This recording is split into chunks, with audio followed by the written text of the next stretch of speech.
CreepyCorner stories. Hey everyone, welcome back to CreepyCorner stories. You know, diving into the dark web is always risky, but sharing these stories with you makes it worth it. I'm curious, where are you watching this from right now? Let me know in the comments below. I've noticed that these kinds of stories hit differently depending on where you are. It might even make the experience a little creepier. So, tell me, are you watching from the safety of your home or somewhere less secure? I got a dark web ad for a McDonald's meal. You can only order at 3 a.m. The bag came with teeth in it, still bleeding. This is a crazy story, I'm not gonna lie. But hear me out. This isn't clickbait. I swear on my life, this really happened. And if I disappear after posting this, well, just know I tried warning you. Alright, so for context, I'm a 21-year-old guy, just your average internet-addicted college dropout, trying to find meaning in life by doom scrolling on Reddit and binge watching horror animations at 4 a.m. while eating stale Doritos. You know the vibe. I live in a one-bedroom apartment just outside of Chicago. It's not the worst part of the city, but it's definitely one of those don't walk around after midnight unless you want to get stabbed kinda areas. Anyway, I've always been into weird internet rabbit holes, especially deep web stuff, not like full-blown Silk Road drug dealing or hiring hitmen, at least not for real, but just browsing the darker corners of the web for urban legends and creepypasta style websites that make you question reality. One night, I was watching one of those "Here's My Story" animated horror vids. You know, the ones where the voiceovers are all like, and then I realized my Uber driver wasn't human. I fell asleep halfway through, and when I woke up around 2:47 a.m., my screen had this weird overlay glitch.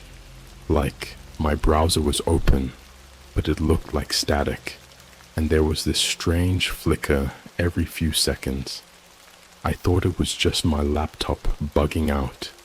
I still use this crusty old ThinkPad I got from my uncle, so I was about to restart it. Right before I closed the browser, a pop-up blinked onto the screen. No ads. No. Congratulations. You've won an iPhone 6. BS. It just said MCDXLATHSPECIAL 3 AMDROPORDERNOW.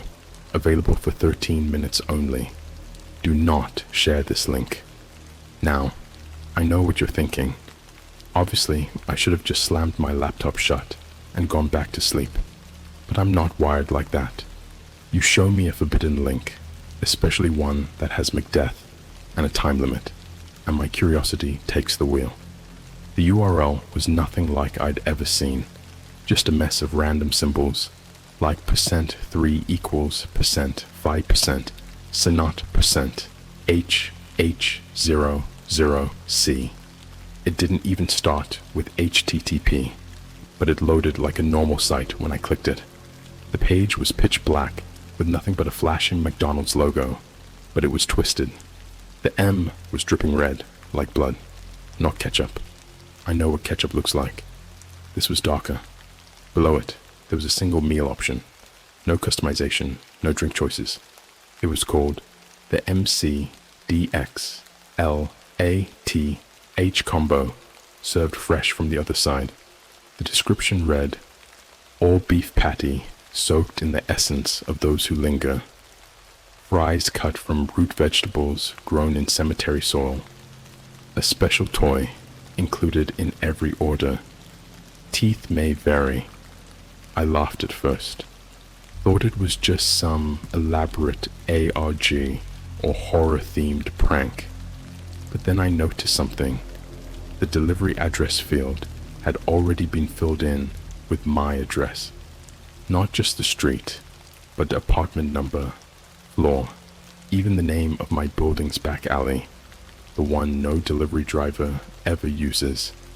At that point, I got a bit nervous. I tried closing the tab, but my screen froze. The only clickable thing left was a giant red Order Now button pulsing at the center of the screen. Like an idiot, I clicked it. It processed immediately. Then the screen went dark. I sat there in silence. No confirmation. No timer. Nothing. I waited maybe 20 minutes, just staring at the screen. Then my phone buzzed. I looked down. Uber Eats. Notification. Your MCDX LATH combo is arriving now. No tracking. No driver info. Just that. And then, bang, bang, bang. Someone was knocking on the back door. I froze. My stomach dropped. That door is behind my building, near the dumpsters. No one ever uses it. I didn't even know it had a buzzer. Against my better judgment, I peeked through the peephole. There was a man in a McDonald's uniform, but it was off. The hat was soaked, like he'd been standing in the rain, except it hadn't rained in 3 days. His shirt had the logo, but it was faded and torn, like it was from a version of McDonald's that only exists in another dimension. He wasn't holding a bag, just standing there. Then, without knocking again, he turned slowly and placed something down in front of the door. I waited until he walked off, more like glided into the darkness. I swear, I didn't hear his footsteps, not even on the gravel. After a minute, I cracked the door open. There it was, a black paper McDonald's bag, soaked on the bottom. I brought it inside, locked every deadbolt I had, and turned on every light. The bag felt warm. Inside, there was a burger box, like the old school cardboard ones from the 90s, but it was stained red, greasy. There were fries in the bottom of the bag. They smelled off, like burning plastic and moldy garlic. But here's where it gets bad. Underneath the fries, inside the bag, was the toy. It wasn't a toy. It was a human tooth. No, 4 human teeth, still wet, some blood on them. One had a bit of gum tissue stuck to it, and taped to the inside of the lid was a handwritten note. It said, "You tasted the first course. Now the feast begins. Tell no one. See you tomorrow, 3 a.m. sharp." I haven't slept since this happened, and I swear I keep seeing the same delivery guy in reflections. Only in reflections, never in person. Like, he's waiting. I didn't sleep that night. I left every light on. I blasted YouTube videos to drown out the silence. Old Luna story times, horror animations, even chill lo-fi playlists. But my ears kept ringing with that knock. That hollow, skin-on-wood knock that had no weight to it. Like something was pretending to be human and almost got it right. The burger sat untouched on my kitchen counter for hours. I couldn't throw it away. Every time I tried picking up the bag to toss it, I'd get this surge of nausea, like the smell coming off it wasn't just rotten, it was wrong. Like it was tainted with something not meant for this world. It smelled like burned rubber and pennies soaked in bleach, like hot meat left in a plastic bag inside a locked car during August in Nevada. I opened the burger box once around 6 a.m. The bun had a handprint on it. I'm not joking. A literal greasy handprint. Not from me. I hadn't even touched it. It was smaller than mine. Child-sized. 4 fingers. No thumb. There was something sticking out the side of the patty. At first, I thought it was cartilage, but when I gently tugged it, it snapped like a tiny knuckle. It was a mouse's paw, still attached, still twitching. I ran to the bathroom, and puked. I stayed in the shower for almost an hour, just sitting there with the water turned up so hot it burned my back. My hands smelled like meat the whole time. Not even soap worked. Then, right as I stepped out of the shower, my phone buzzed again. Same Uber Eats alert. Enjoyed your first taste? Tonight, we're coming inside. 3 a.m. Do not lock your door. There was no sender, no contact info, no way to reply. I sat on the floor in a towel, soaking wet, staring at the message until the screen dimmed.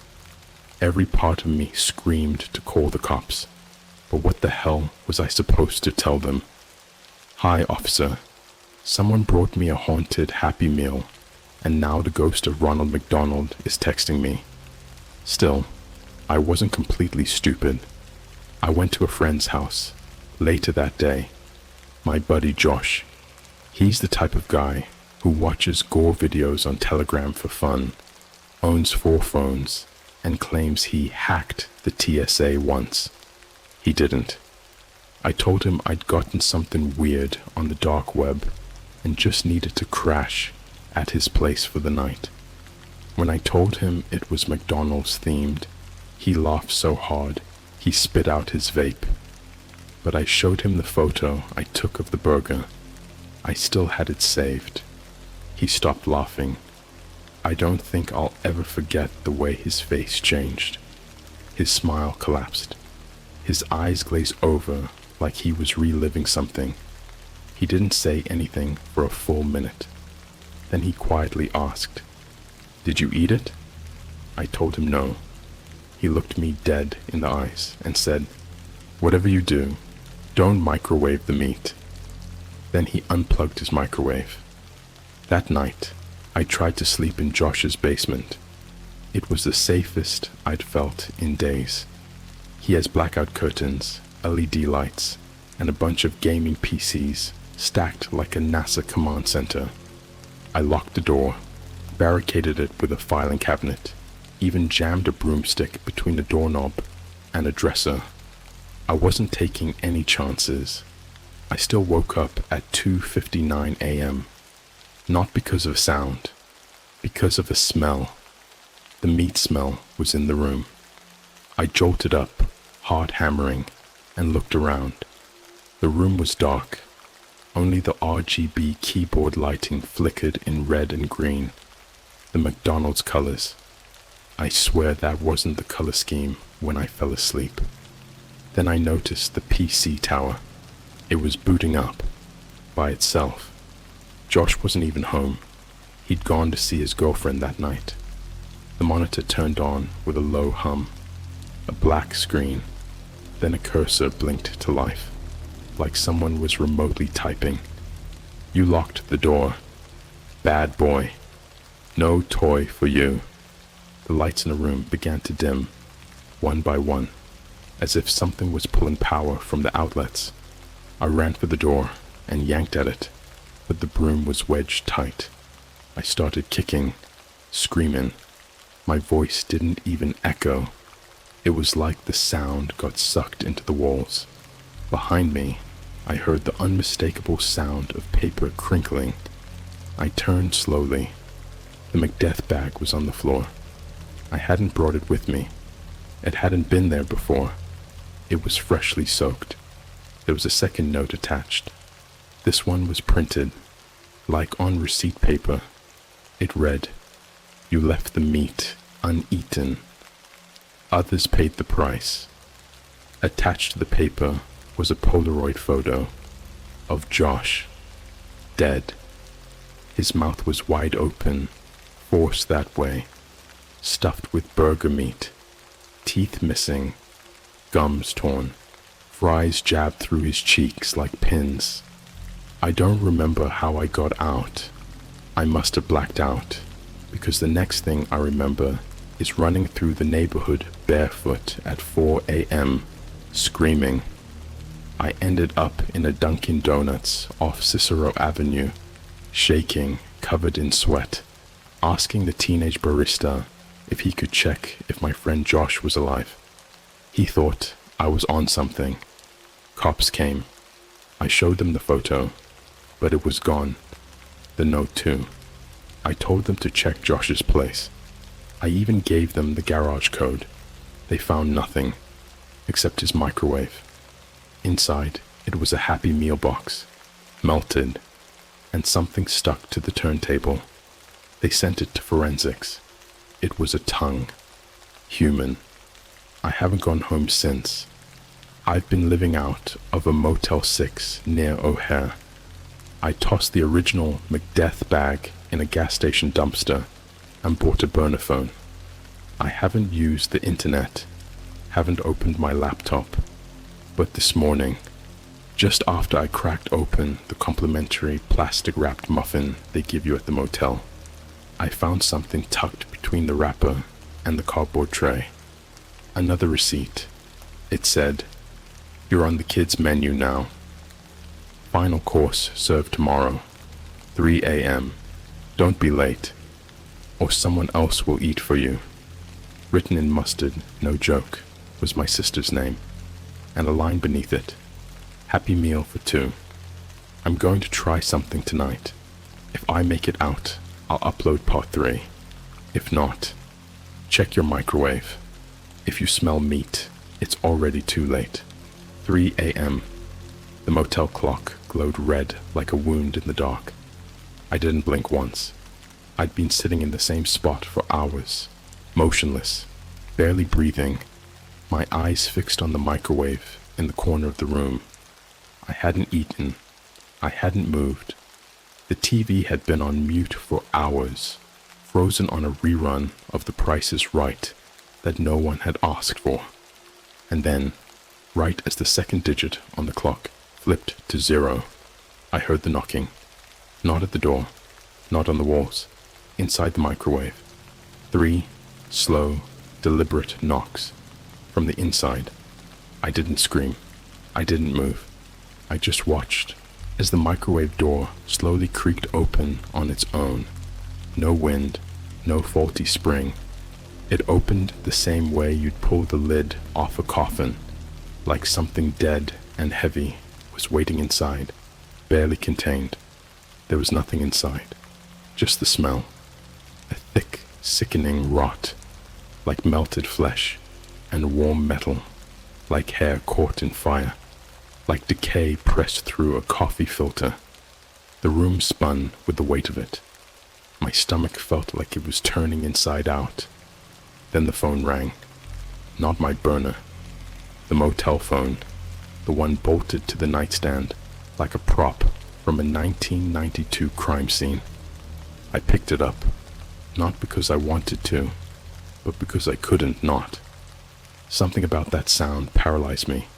Static. And then, now serving, family meal. Please proceed to the play place. Come hungry. Then a dial tone. Then silence. I stared out the motel window. Across the street, past the gas station, across the empty 6-lane road, was a McDonald's. But not just a McDonald's. It was my childhood McDonald's. I'm not exaggerating. The one from my hometown in Indiana. The one they demolished in 2010 after the kid disappeared in the play place tubes, and they claimed rodent infestation. Like that, explained the screaming people heard from inside for 3 nights after it was shut down. It was right there, exactly the same. Faded red shingles, the broken yellow arch above the door, the play place still wrapped in caution tape, flickering like it had its own electricity. I could even see the mural inside, the one with Ronald McDonald shaking hands with a fireman. Except this time, Ronald's mouth was open too wide, grinning instead of smiling, and the fireman's helmet had blood splattered across the visor. I shouldn't have gone. I knew I shouldn't have gone.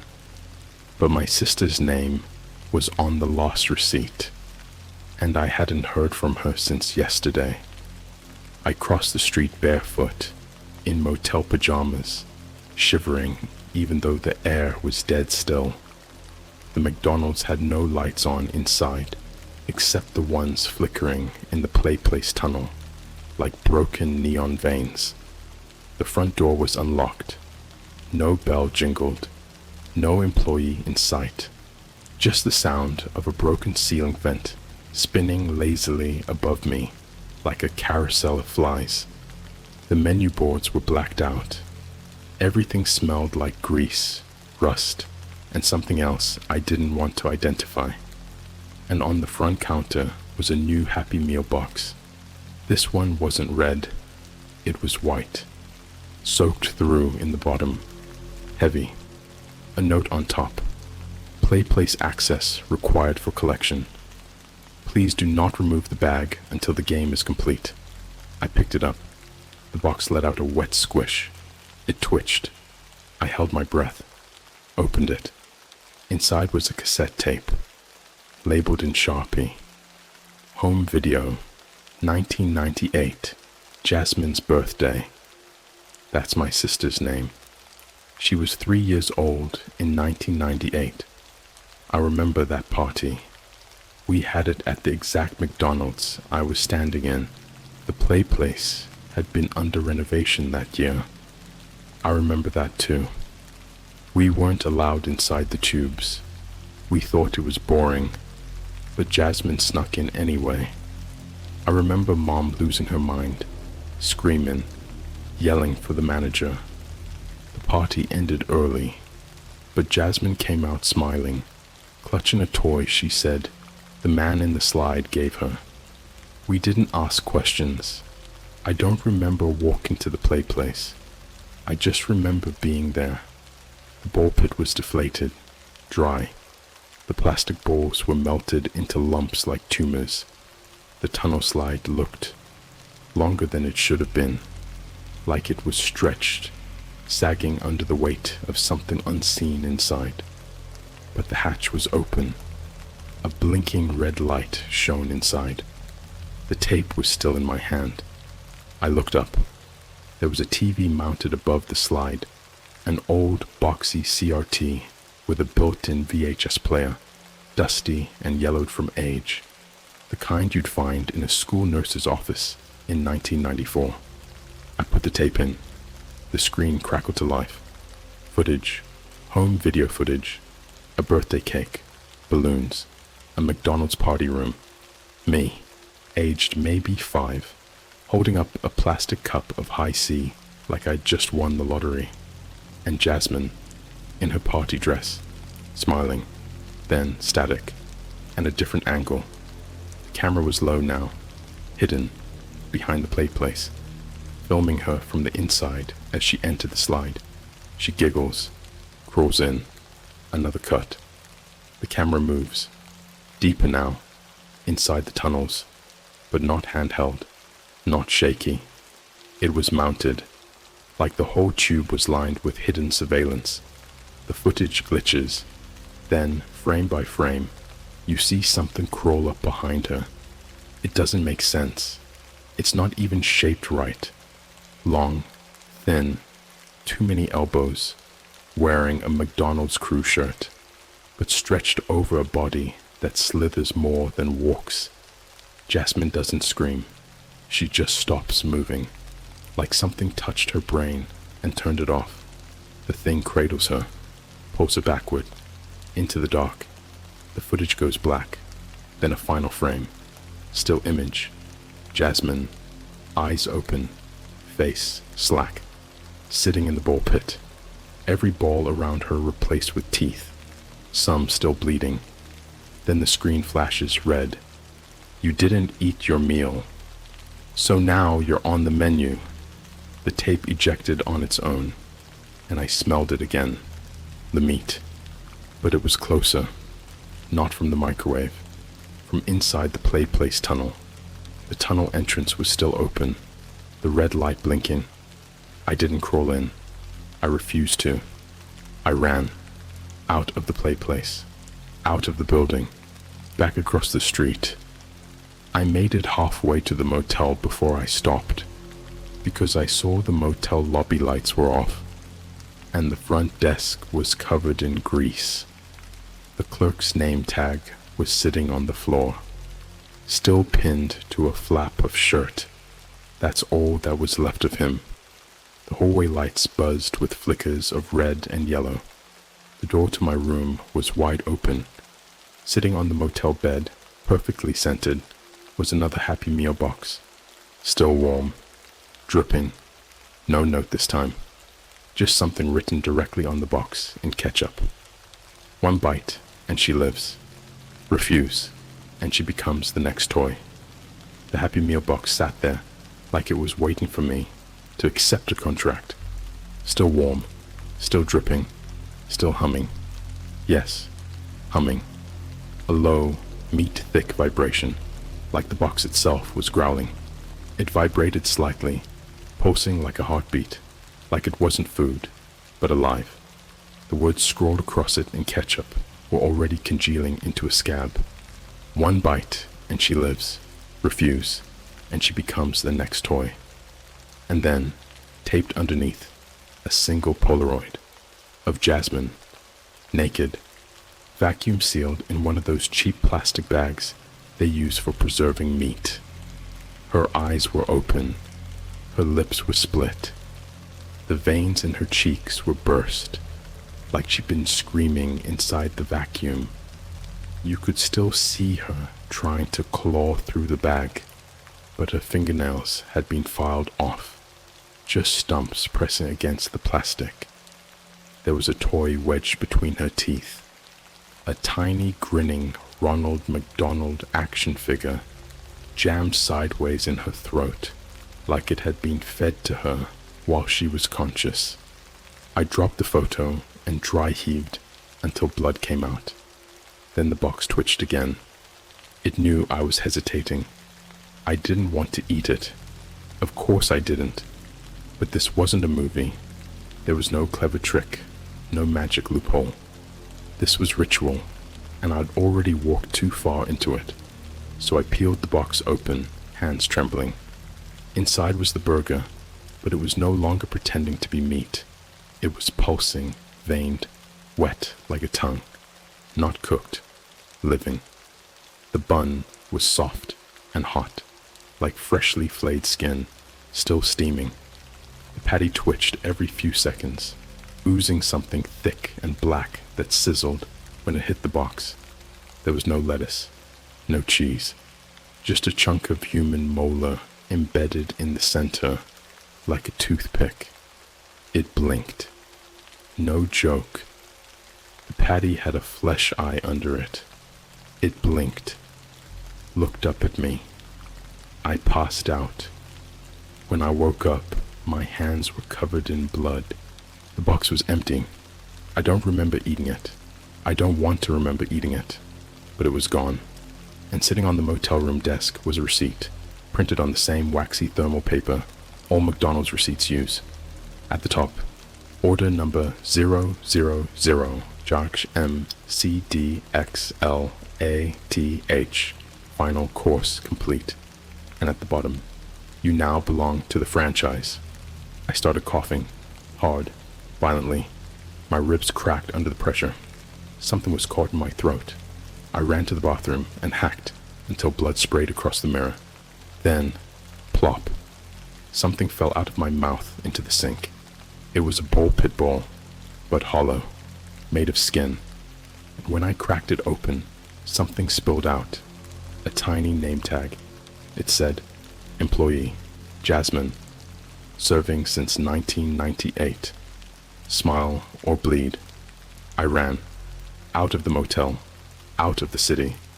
I didn't even check out. I just got in a Greyhound going south and rode for 14 hours until we crossed into Georgia. I switched buses 3 times. I slept in Walmart parking lots and drank nothing but gas station coffee and rainwater off car hoods. But it followed. I started seeing the golden arches in places they shouldn't be. On street signs, tattooed behind strangers' ears, on the moon roof of the bus, burned into the glass from the inside. At 3 a.m. every night, I'd hear the door knock. even in public, even in moving vehicles. One night, I checked into an abandoned Airbnb I found on a dark listing site, a crumbling 2-story on the edge of a pine forest in Alabama.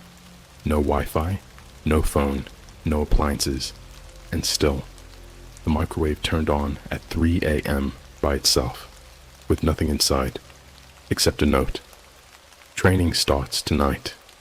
Uniform provided. The next morning, the outfit was hanging in the closet.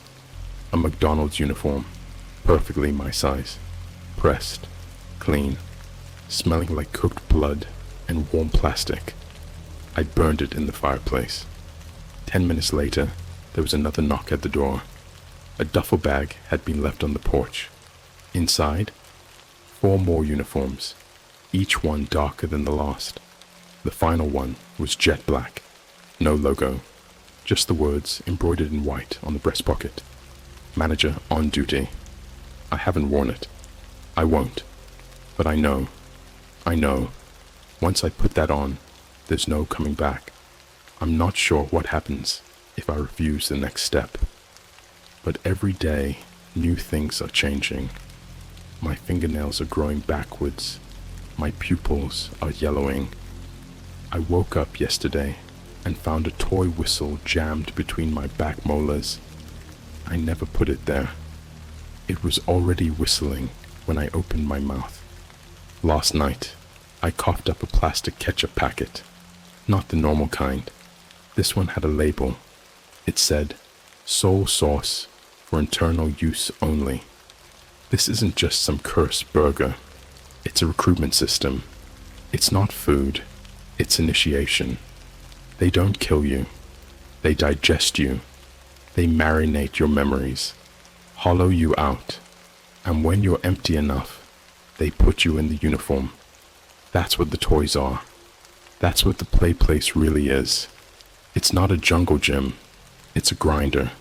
The teeth, the photos, the tunnels, they're all just the shipping system for the next batch. And Jasmine? I think she's not dead. I think she's something worse. This morning I found her again. She was on a TikTok live, a small account, no followers, just a 3-minute loop of her standing in a pitch black room, smiling wide, not blinking, wearing that black manager uniform. In the background, something whispered, "Happy is the meal, grateful is the meat.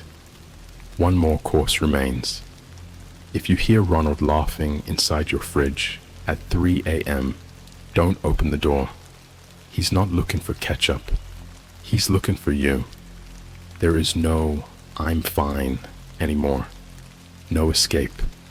No prayer that touches what I've seen, what I've become.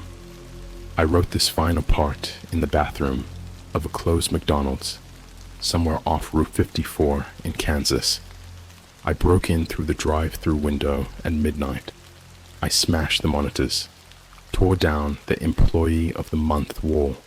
The photos, they weren't photos anymore. They were X-rays of skulls, split open and packed with toys. Happy Meal prizes crammed in eye sockets, spinal cords looped like straws. And the worst part, they were all smiling. After the TikTok stream of Jasmine in the manager uniform, I lost something. My mind, my soul, maybe both. I barely eat. I haven't slept in 5 days. My reflection is late. Like when I blink, it waits half a second too long. Sometimes it moves when I don't. I started getting orders in my sleep, not dreams, directives, spoken in static, barked in the voice of a broken drive-through speaker. Location 313 needs restocking. Retrieve toys from storage. Meet units 7 through 12 ready for reclamation. The last command was whispered inside my mouth. While I was chewing in my sleep, I woke up with red grease around my lips. There was a femur on my pillow, still warm, so I made a decision. If I was going to end this, I needed to go back Back to where it started. Back to the location from the tape. The play place. The original franchise node. Not a real address, but coordinates hidden inside the barcode of the receipt I coughed up last week. I scanned it. It directed me to an abandoned McDonald's off a highway in Ohio, surrounded by razor wire and dead cornfields, burned down in 2002 after a grease fire killed 12, but no bodies were ever recovered. I broke in through the collapsed back wall. The smell hit first. Meat. Boiled, rotted, reheated meat. Not food. People. The fryer still worked. I swear to God, it was on, bubbling with oil. The oil was dark red, almost purple, and inside it floated. Faces. Half melted, still twitching. There were buns on the floor. Not bread. Skin. Scalped. Stretched smooth. Still bleeding at the edges. Shaped into circles. I followed the blood trail to the play place. Collapsed. Half buried in the ground. A writhing mass of tunnel tubes and plastic bones. Something was growing from it. Like tumors. Like eggs. They pulsed. From one of them, a small hand pressed against the translucent red shell. A child's hand. 5 fingers. Then 6. In the center of the room was the counter. The original order station. It was still glowing. The register blinked, ready to serve over and over. And behind it, Jasmine. Not as she was. Not anymore. Taller now. Head twisted too far to the left, like someone had replaced her spine with a straw. Her eyes were hollow, full of grease. And her smile. God. Her smile was endless. Her teeth were not hers. They were toys. Plastic vampire fangs. Glow in the dark retainers. Happy meal prizes jammed into her gums. Some still wrapped in foil. She opened her arms like I was coming home. Said nothing. Just pointed to the tray on the counter. I stepped forward. Looked down. My face. Cooked. Pressed between 2 buns. Still bleeding. Still twitching. The tongue moved. Whispered. Orders up. That's when the walls opened. Not doors. Walls. The McDonald's unfolded like paper. Like a Happy Meal toy opening on its own. Revealing what lay beneath the surface. The factory. Rows and rows of humans hanging from meat hooks. Peeled, shaved, prepped. Each of them wearing paper hats with blood-soaked golden arches. Some still alive. Some singing. Ba-da-ba-ba-ba. I'm loving it. One man kept smiling, even as a machine slowly ground his legs off. Another was being pumped full of soda syrup until his skin cracked open and spilled out carbonation. In the center, the grill, the thing they cook the souls on, a black slab that pulsed like a heart, with spatulas made of bone scraping memories from the surface. And there, Ronald, not the clown, not a man, but something wearing his shape. His limbs were too long.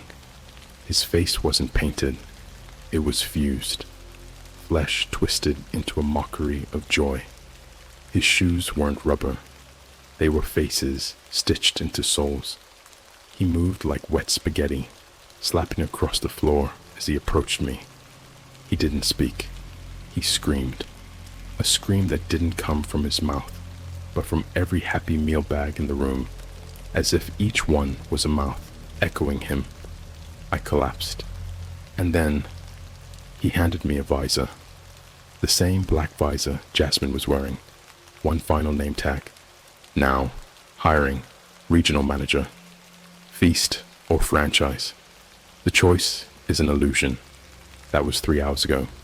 Now I'm in this bathroom, writing the last part, because I said yes. I put on the visor. The moment I did, I felt every part of me hollow out. Not physically, existentially. Like they scooped out my soul with a fry scoop and refilled me with syrup and grease and jingles. I'm not even human anymore. I'm product, and now I serve. I take orders. I deliver the bags. If you ever get that ad, if the banner flashes at 2:59 a.m., if it asks you to order the McDeeks LTH combo, don't. Because once you taste it, you're on the menu. And when I knock on your door, 3 taps, no more, no less. Answer smiling, or we take your teeth.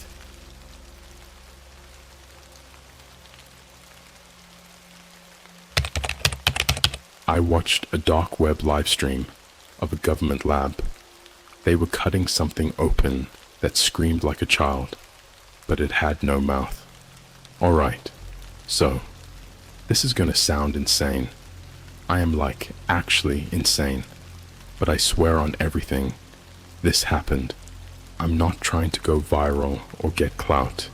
I just haven't slept in 3 nights, and every time I close my eyes, I hear it. That screaming, that god-awful broken scream that didn't come from a human mouth. Let me rewind a little though. My name's Ty. I'm 21. I live in Toronto, and I spend way too much time online. Reddit, Discord, YouTube, Twitter, or X now, whatever. You name it. I've probably been down a rabbit hole on it. I'm just that kind of dude who gets addicted to weird information. ARGs, backrooms lore, Mandela effects. You already know. But this wasn't some fun rabbit hole. It started on a random Tuesday night. I was chilling in my room, door closed, lights dimmed, just scrolling through YouTube while eating leftover McDonald's. I had one AirPod in, half watching some Luna video where he's talking about that time he got banned from Chuck E. Cheese or something. And I'm also half scrolling through a subreddit called R. George Internet Mysteries. Someone posted a screenshot with the caption, "Don't ever click this link if it shows up in your email. This isn't a game."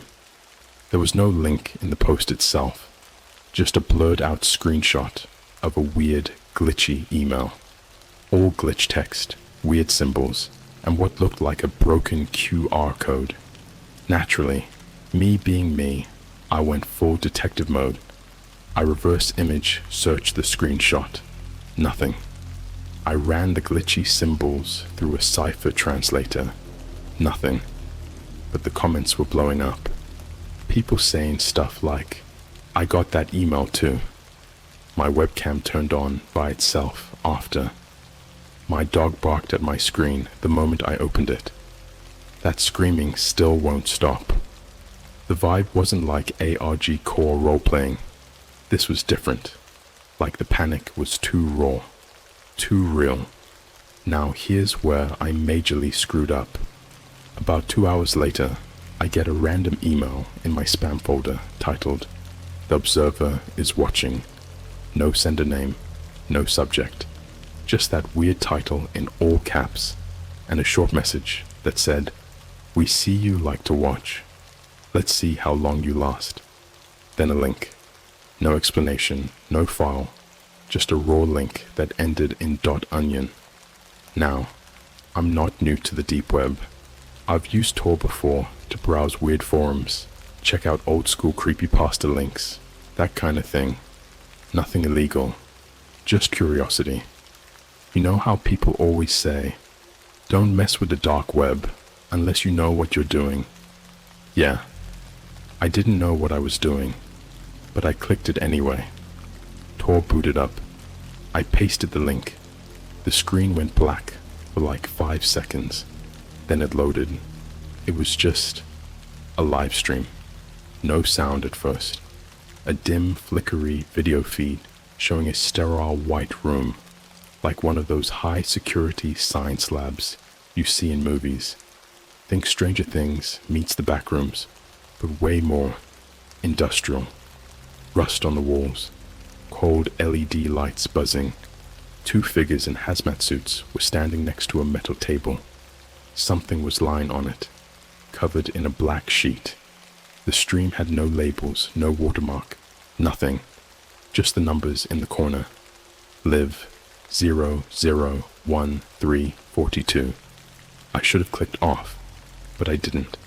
I kept watching because I saw it move. Under the sheet, something was shifting, not human-like. The outline looked wrong. The proportions were off. Too long in some places, not enough in others. One of the hazmat dudes pulled the sheet back. I don't even know how to explain it. The thing on the table looked like a child at first, but it wasn't. The skin was paper white and looked almost waxy, like plastic left in the sun. Its eyes were closed, no hair, no ears, and its mouth, there was no mouth, just smooth skin where the lips should have been. But then it screamed. I'm not kidding. It screamed, loud and piercing, like the sound of a baby being tortured through a broken speaker. It didn't open its mouth. There was no mouth. The sound didn't even seem to come from the thing. It vibrated through the whole room, and my AirPod fell out from the shock. I swear, I felt it in my bones. The scientists didn't even flinch. They just started cutting. One of them picked up a surgical blade and sliced the thing's chest open, and it started thrashing like crazy. But no blood came out. Just this thick, black goo that steamed when it hit the metal table. I watched, frozen, as they reached inside and pulled out what looked like a cluster of wires wrapped around a pulsating raw heart, like a human organ fused with machine parts. And then the thing's eyes shot open.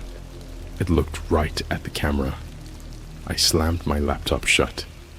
I just sat there, breathing hard, sweating like I'd run a marathon.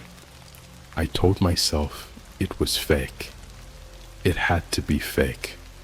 Just some elaborate performance art or weird art or... I don't know. But then my phone buzzed. No caller ID, just a text. We saw you too. That was 3 nights ago. Since then, my lights have flickered constantly, even when the power's fine. My webcam turns on by itself at random. My dog won't come into my room anymore. He just whimpers outside the door. And last night, I woke up to find a black smear on my window from the inside. I've got 4 more parts to tell. Things only get weirder, darker, and way more real. If you're reading this, do not go looking for that link. Please. I didn't go outside for the next 2 days. I locked every window in my apartment, covered every lens, my webcam, my phone, even the peephole on my front door.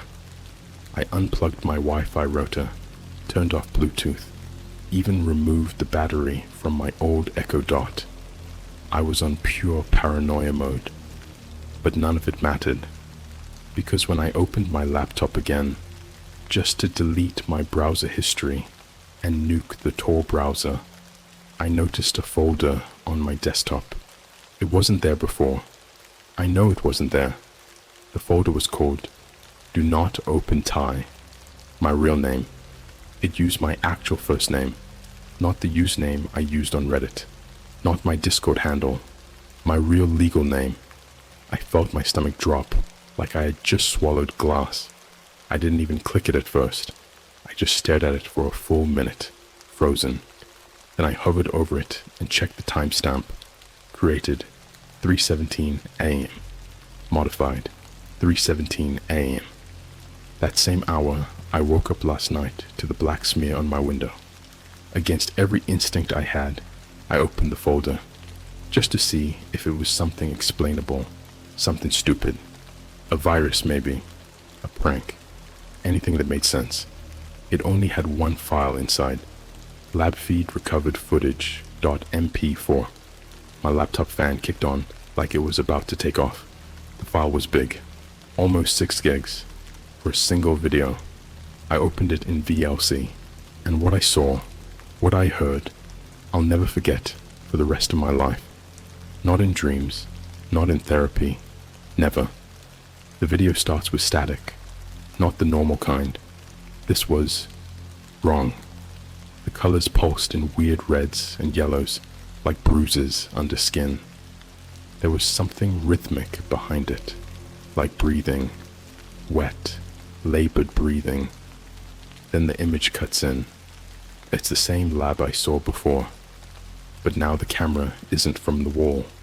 It's like someone's holding it, shakily walking down a hallway toward the main room. You hear footsteps echoing and something metal dragging. The hallway lights are flickering like they're being shorted on purpose. When the camera turns the corner into the lab, it zooms in on the table. The thing is still there, but it's not being operated on anymore. It's standing, no mouth, no clothes, skin pale and stretched so tight over its frame, it looked like a mannequin carved out of soap. Its head twitched like it was glitching in real life, jerking slightly left and right without turning. Its hands, they were too small, not child-sized, not adult-sized, just wrongly small, and every single one of its fingers was pointed inward like it was trying to hold something invisible in its palms. Suddenly, it snaps its head up, and the camera drops. You hear the person holding it start sobbing, not crying, sobbing, like gasping for air while begging for your mother. Then the creature screams again, but this time there's something underneath the scream. Audio artifacts maybe, but they sounded like voices layered inside the scream, repeating over and over, "I see you, I see you, I see you, I see you." The camera feed cuts to black, but you can still hear wet cracking sounds, like bones being broken underwater. And a minute later, the video just ends with one frame burned into the final second, a close-up of the creature's face. But now, it had a mouth, stitched across its jawline, from ear to ear. The mouth was sewn shut with thick surgical wire, but there was something moving inside it, pressing against the skin, trying to push through. I deleted the file instantly. I wiped my drive, reset my laptop, but when it restarted, the folder was still there, except now it had a new file, a plain text document. Confess, your obsession.txt. I opened it and immediately gagged. The file was just line after line of violent diary entries, written in my voice, but I never wrote them. Stuff like, "I want to know what's under their skin. If I could peel them open, I'd understand. If they scream, I'm doing it right." It had actual dates, recent ones, some from just days before I saw the live stream. One of them even said, July 6th, bought scalpel on Amazon, practiced on squirrel behind Starbucks. I've never done that. I never would. But when I checked my Amazon orders, there was a scalpel, and it had been delivered. Now here's where things go full tilt into hell. That same night, I get a FaceTime call. No caller ID, just a red eye icon where the contact photo should be. I answer by accident, finger slipped, and for maybe 3 seconds, it showed something that should not exist. It was a dim room, red lights glowing, plastic sheets hanging from the ceiling, metal tables blood-stained, buckets on the floor, hooks, chains, and on one of the tables was me. I was on the table, eyes open, chest opened wide, no blood, just wires and black tubing where organs should have been. Then the feed cut. My nose started bleeding immediately. Not a trickle, like someone turned on a faucet. I ran to the bathroom, grabbed tissues, and stared at my own reflection, for a solid 10 minutes while trying not to lose my mind. And as I'm standing there, barefoot, shivering, and scared out of my mind, I notice a smell. Burnt hair, metal, rot. I follow it back into my room, and that's when I notice it. My laptop is on.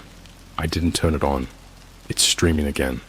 But this time, the stream title isn't random numbers. It says, Subject 037 Awakening, Live Feed, Public. And in the chat, people are talking. Real people. Like usernames you'd see on Twitch or Kick.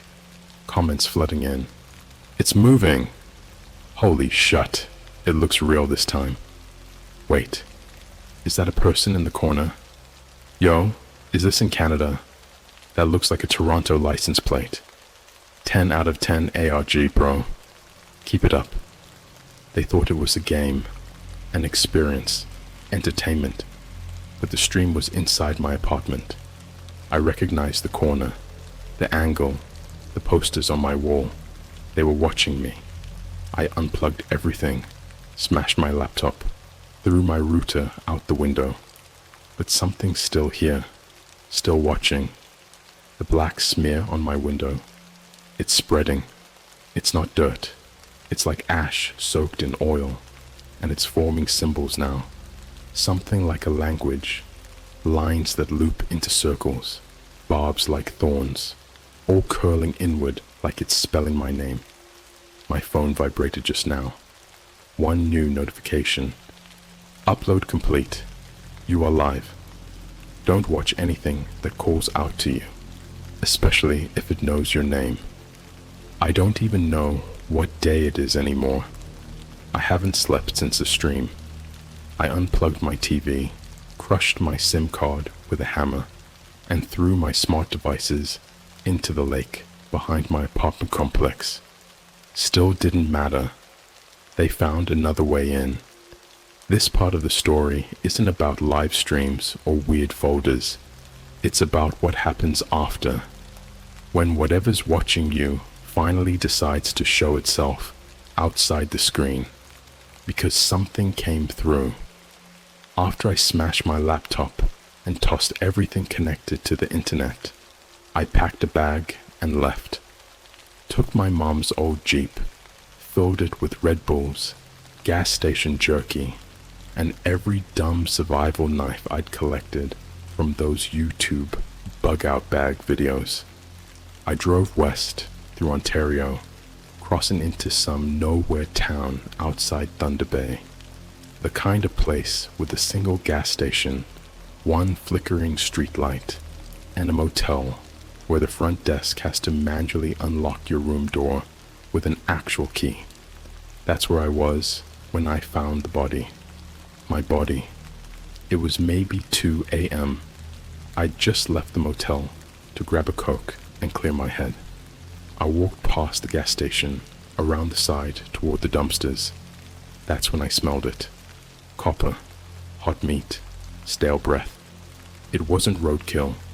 It smelled fresh, like whatever made that scent had just left. I peeked around the dumpster, already regretting it. And that's when I saw him, lying crumpled on the gravel, arms folded the wrong way, neck twisted full 180 degrees, legs curled up like a dead spider. He was barefoot, pale, half covered in a blood-soaked blanket. He was me. Same clothes, same birthmark on the neck, same old scar on the eyebrow from when I fell off my skateboard in 7th grade. But his mouth was different. It had been cut open wider, like someone had taken a scalpel and extended both sides of the lips all the way to the ears. The corners of his mouth were stitched upward, not shut. Upward, like someone tried to force him to smile after death. And he was holding something in his hands. A cracked iPhone, still unlocked. The screen had a paused video. I tapped it, and it played. It was me, standing in a bathroom somewhere unfamiliar. Hair disheveled, shirt soaked in something dark. My mouth was moving, but no sound came out. Just subtitles burned into the screen, like some documentary footage recovered from a war crime. They cut out the parts they didn't like, replaced them with wires and noise. I dream of mouths now, endless mouths, with no faces behind them. The teeth don't stop growing, they whisper things. The video cuts, hard. Now it's footage of the same motel room I was staying in, shot from the inside, from under the bed. You hear the door creak open, footsteps, breathing. Then the video goes black, and the last subtitle appears. You left the door unlocked. I backed away from the body so fast, I slipped on the gravel and scraped my palm open. But it didn't hurt, because something was standing behind me. Not a person. It was a figure, draped in hospital tops. You know those semi-clear, crinkled sheets? They hang in trauma wards to block off patients. It wore them like clothing, wrapped around its whole body, face completely covered, arms stiff at its sides. But under the top, I saw shapes moving, like something was crawling underneath its skin, trying to dig its way out. I blinked. It was gone. Just gone. I ran back to my room, locked every bolt, and pushed the dresser against the door. I sat in the bathtub with a kitchen knife clutched to my chest until the sun came up. I don't even know if I blinked. I was scared if I did, I'd see myself again. Or worse, something wearing my face wrong. When I finally checked my phone, I found 17 new photos, all time-stamped while I was in the bathroom. Each one was of me, sleeping, different positions. One with my mouth forced open with something metallic. One with a black string running into my ear. One where my eyes were wide open, staring right at the camera, but I had no pupils. And then one final photo, a close-up of my own face, but not mine anymore. The eyes were too big, the skin too stretched. My face was pulled into the same grotesque smile I saw on the dead version of me behind the gas station, and written across the photo, in what looked like ashes smeared by a finger, were the words, "The replacement is almost ready." That was the night I tried to kill myself. I drove up to an abandoned quarry I used to go to in high school, climbed up the broken concrete ledge, and stood at the edge. I stared down at the rocks for 20 minutes, just breathing, just trying to find the part of me that still belonged to me. But I heard something behind me, wet footsteps on gravel, not heavy, barefoot, small, like a child. I turned, and I saw it. Not a creature this time, not something in a lab or behind a screen. It was a kid, no older than 8, pale, naked, hairless, standing completely still. But its head was mine, my face on a child's body. The proportions were wrong, like someone tried to 3D print me from memory and got the scaling off. Its arms were too long, the eyes too close together, the mouth not closed, not open, just there, hanging, like the skin didn't know how to support it. And then it spoke, with my voice. "If you don't jump, I will. And I'll take your place. No one will notice.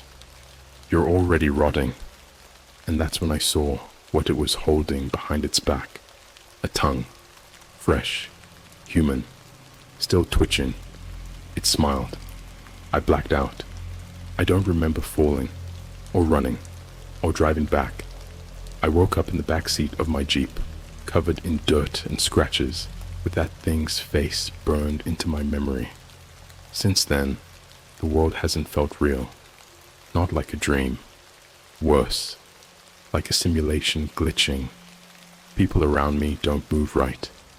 A guy in Starbucks stirred his coffee for a full 10 minutes without blinking.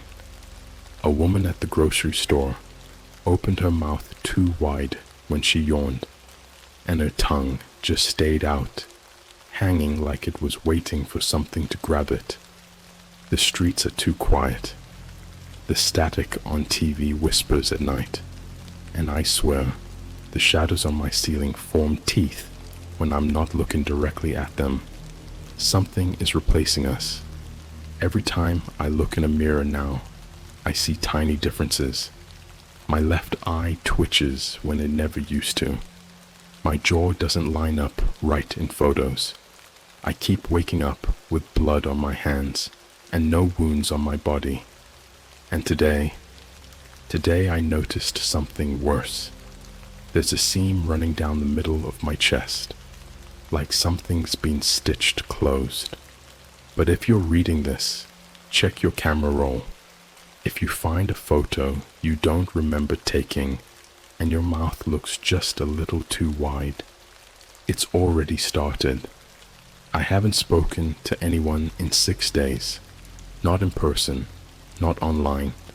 I don't think I can anymore. Something's happening to my voice. The sounds coming out when I speak, they're not mine. But I'll get to that. You need to understand what happened first. After the thing with the quarry, the kid with my face, I left the city entirely. No more hiding in gas station towns. I went full off-grid. I found this isolated cabin near the edge of Manitoba, miles away from anything, not even on Google Maps anymore. The kind of place you find in survivalist forums posted by ex-military weirdos who believe Wi-Fi is brain poison. It had a wood stove, a cellar full of canned food, and no mirrors. That last part felt right. I thought I'd finally outrun it, until the box showed up. It was just after sunset. I was chopping wood. The light was fading fast, casting long shadows that didn't line up with my body. I swear to God, when I raised the axe, the shadow of my arm stayed down for half a second longer than the real one. That's when I noticed the sound. Footsteps, software deliberate, barefoot. I turned towards the tree line, axe ready. Nothing. No wind. No birds. Just that eerie, pressure in your skull silence that comes before something terrible happens. I didn't see anyone, but when I got back to the cabin, there was a cardboard package sitting on my porch. No label, no postage, no tape. Just one word written in black marker across the top flap, over and over and over again. Host, host, host. I didn't want to open it. I didn't even want to touch it, but it was moving, just slightly, like something was inside breathing very, very slow. Against everything in me, I dragged it inside and opened it. Inside was a plastic body bag, coiled like a snake, and inside the bag, zipped halfway, was something alive. At first I thought it was an animal, maybe a piglet or a monkey, but when I reached forward and unzipped just enough to see its skin, I almost screamed, because it was human skin, or some imitation of it. The texture was wrong, too shiny, almost rubbery. It looked like someone made a person out of ballistics gel. No face, no bones, no organs, just a soft, shifting mass in the shape of a person, and it was twitching. Then I saw the note, taped to the inside of the lid. Fill me. Make me yourself. You've seen the pattern. You know what goes where. You're ready. I backed away so hard I knocked over the woodpile. One of the logs landed near the creature, and it flinched. Its torso spasmed, like something was trying to escape from inside. And then, for just 1 second, it opened a mouth. Not a normal mouth. A spiral. A wet, tooth-lined spiral, tearing its way open across what should have been a chest. Rows and rows of jagged, child-sized teeth. Something laughed inside that spiral, but it wasn't laughter like you or I know it. It sounded like a cassette tape of a baby giggling, played in reverse, looped over a woman's scream. That's when I torched the box. I doused it with kerosene from the shed and burned the whole thing right there in the snow. But it didn't scream. It just throbbed, like it was enjoying it. That night, the power went out. The generator didn't kick in. The air got freezing cold, so cold that when I exhaled, the vapor stayed in the air too long, hanging there, not moving. I used my phone flashlight to look around and saw the condensation trails of my breath were still floating there, but something else was breathing too. Behind me, another vapor trail, but no body attached. It was just forming on its own, foggy breath in the shape of a scream. I ran to the bedroom and barricaded myself inside, sat against the wall with my knife and tried to stay awake. But eventually, I drifted off, and I dreamed. Or at least, I think it was a dream. I was back in the lab from the original live stream, but this time, I wasn't watching. I was on the table, strapped down, naked, cold, fluorescent lights buzzing overhead like flies. I couldn't move my head, but I could feel things happening to me. Cold metal, warm hands, voices whispering in a language I didn't understand, but somehow knew was my name repeated over and over again. They weren't cutting me open. They were installing something. I could feel the wires pushing into my arms, threading under my skin like veins. I could feel pressure at the base of my skull, where something clicked in, like a key turning inside my spine. And the worst part, I wasn't scared. I was excited. I wanted to open. I wanted to see what they were putting in me. I wanted to scream, but there was no mouth anymore, just that spiral, growing. And then, I woke up, but I wasn't in the cabin anymore. I was in the cellar, naked, covered in bruises, and my chest was open, not bleeding, not raw, resealed, like someone had unzipped me and then sewed me shut. Next to me, in the dirt, were pages, dozens of them, torn out of what looked like an old medical journal, handwritten diagrams showing human bodies opened like mechanical blueprints, lungs labeled as sound receptors, eyes labeled as sensors, every part reduced to a function, and scribbled across the margins. You are a device. You were never flesh. The human shape is just the carrier. The host has been formatted. I stayed in the cellar for hours, too terrified to move. When I finally got the nerve to crawl back up, I noticed something new. The windows of the cabin had all been covered, from the outside, with newspaper, but not just any newspaper. Every headline was wrong. Scientist says thoughts can be downloaded. First baby born without eyes, he still sees. Family of 5 found hollow, faces stretched. Coroner, they never had bones to begin with. The articles were printed in reverse, mirrored, and there were red ink diagrams drawn over the pages. The spiral, always the spiral. But the one headline that really broke me was this: Man found alive after suicide, claims he's the wrong version of himself. There was a photo under the headline. It was me. I don't know who or what I am anymore. I haven't eaten in 2 days, and yet I'm not hungry. My reflection is slower than I am. I blink, and it waits half a second to follow. My voice doesn't sound right when I talk.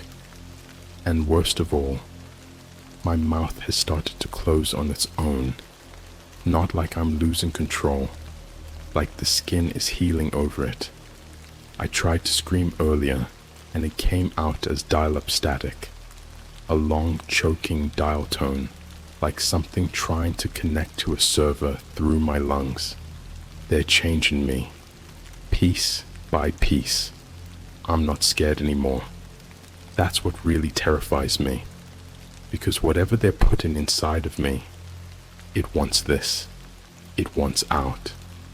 But if you hear your voice coming from a device you're not holding, it's too late. You've already been uploaded. This is the last thing I'll ever write with my own hands. If you're reading this, burn it after. Don't save it. Don't share it. Don't even think about it for too long, because thinking is how it finds you. The idea becomes a code, and once you decode enough of it, you're already changing. I know that now. I saw what happens when someone reaches the final stage. I saw myself. After the cellar, after the newspapers and the voice that sounded like broken glass played in reverse, I did the only thing I could think to do. I drove. Just drove, non-stop, for what felt like days. Every time I looked in the rearview mirror, the spiral in my eyes was deeper. Not metaphorical, literal. Black ink, looping into itself in the whites of my eyes, like someone was drawing over them with a compass, round and round, deeper each time. I didn't recognize cities anymore. Street signs changed when I wasn't looking. People walked backwards. Birds moved their wings too slow to stay in the air, but somehow they did.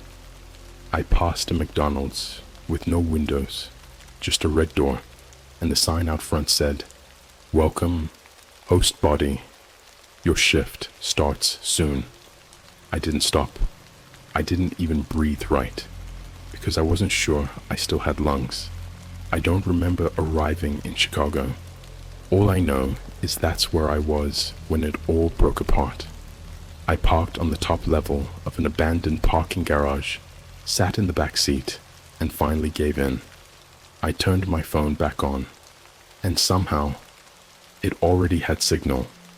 One notification, a Livestream link, same extension as before, .onion/live/OBSVR, but this time it didn't say live, it said deployment, and beneath that, just one line, last chance to watch yourself from the outside.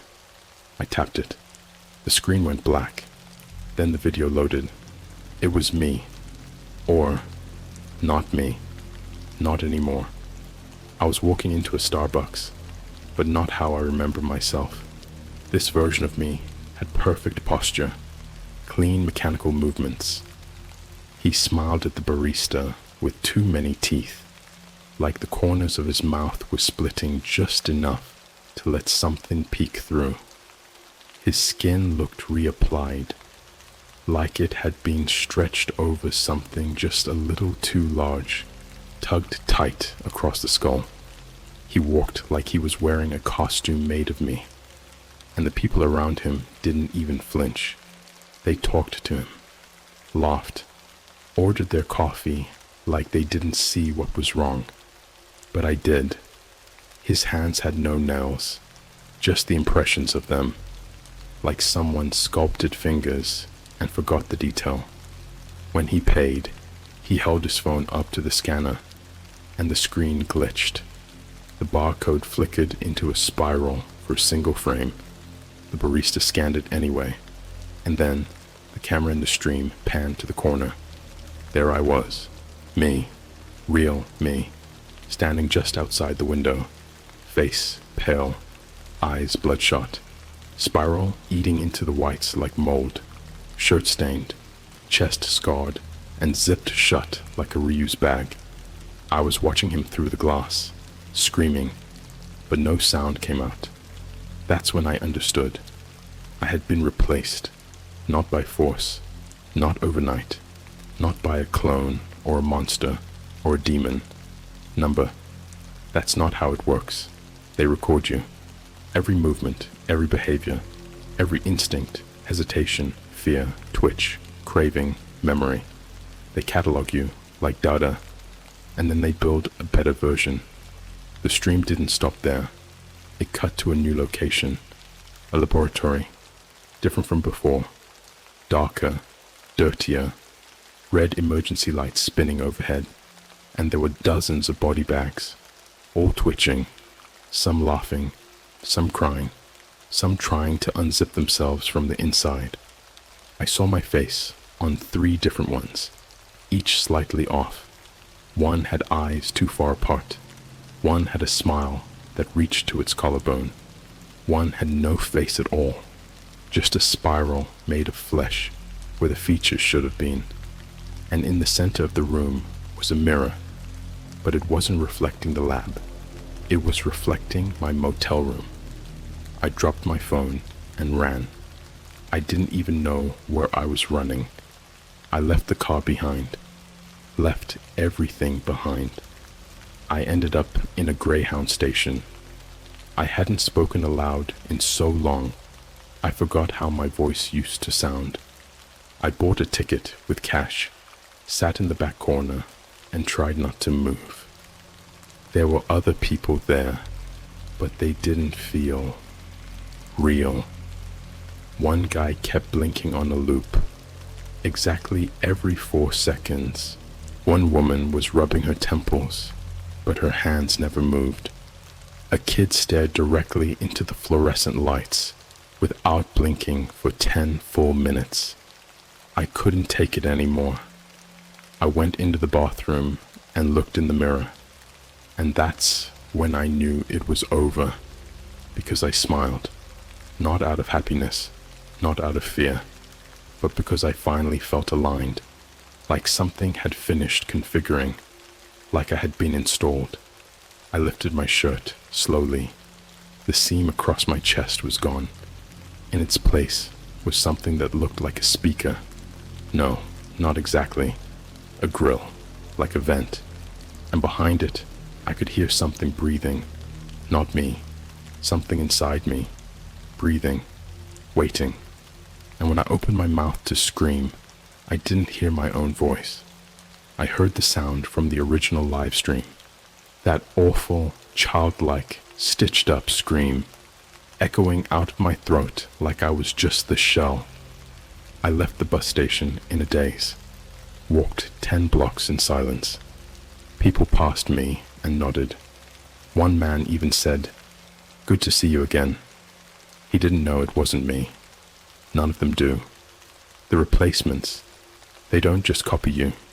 They replace your presence, your memory, your space in reality. People forget the old you even existed. That's why no one is looking for me. That's why I still see people laughing with the thing that wears my face. Right now, I'm in a motel again, the same kind as before. 1 key, 1 bed, 1 black bag in the bathtub I'm too afraid to open, and the radio has been speaking non-stop since I checked in. No voices, just data, clicking, static, bursts of Morse code that sound like breathing turned into language. I recorded it once and ran it through a spectrogram. The waveform wasn't music, it was an image of me screaming. So this is it, my final post, my final act before I become what they built. I can feel it in my bones now, or what used to be bones. My arms creak when I move, my jaw clicks when I chew. I don't sleep, I don't eat, I just transmit. Something is broadcasting through me. If you made it this far, you've already seen too much. If you think you're safe because you didn't click the link, you're wrong. The pattern is transferable. It spreads by exposure, audio, words, images. You've been infected since part 1. You can feel it now, can't you? That little flutter in your throat, that static behind your eyes, that itch at the base of your skull. You're next. You've always been next. Connection lost. Identity overwritten. Welcome to deployment.